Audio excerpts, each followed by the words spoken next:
Du feu qui ne pollue pas, feu au bout de la mèche et sans grands moyens habituels comme du bois ou du charbon, des combustibles les mieux utilisés au Bénin. Et pourtant, il y a bien du feu qui peut cuire toutes sortes de repas. Ce feu provient du biogaz. Selon les explications de Marc Gianelli, promoteur du centre Robin de Tofor, le biodigesteur est la machine qui produit ce combustible.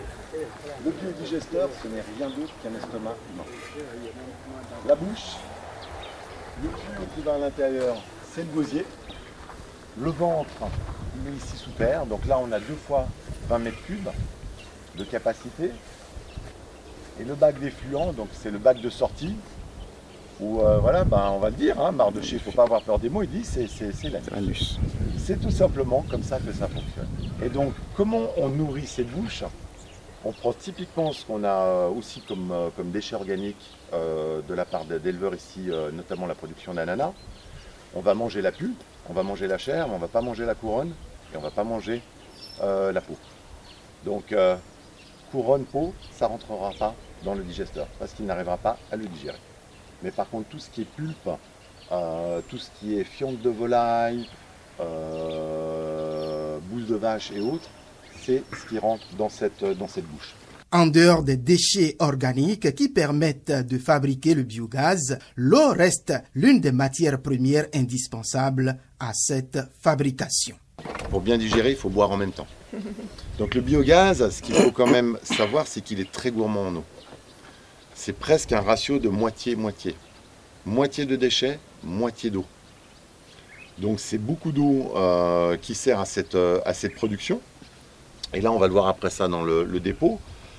Déjà, après 1 ou 2 jours de fermentation, le biogaz va déjà commencer à se produire. Donc ici, rien qu'avec ces 2 unités, on est normalement capable d'atteindre 120 000 litres, donc 120 mètres cubes de biogaz par semaine. Pour l'heure, la difficulté de transport du biogaz reste l'une des épines dans sa fabrication en quantité industrielle. Mais on y réfléchit autant que l'on peut. 3 degrés dans de l'acier, dans une bouteille, l'acier ne tient pas, il craque. Donc c'est très très compliqué aujourd'hui de gérer le méthane. Le méthane est liquéfié très souvent pour les raisons de transport. Donc sur les méthaniers, parce que le gaz, le méthane, si vous le liquéfiez, dès que vous augmentez les températures, il prend 600 fois son volume.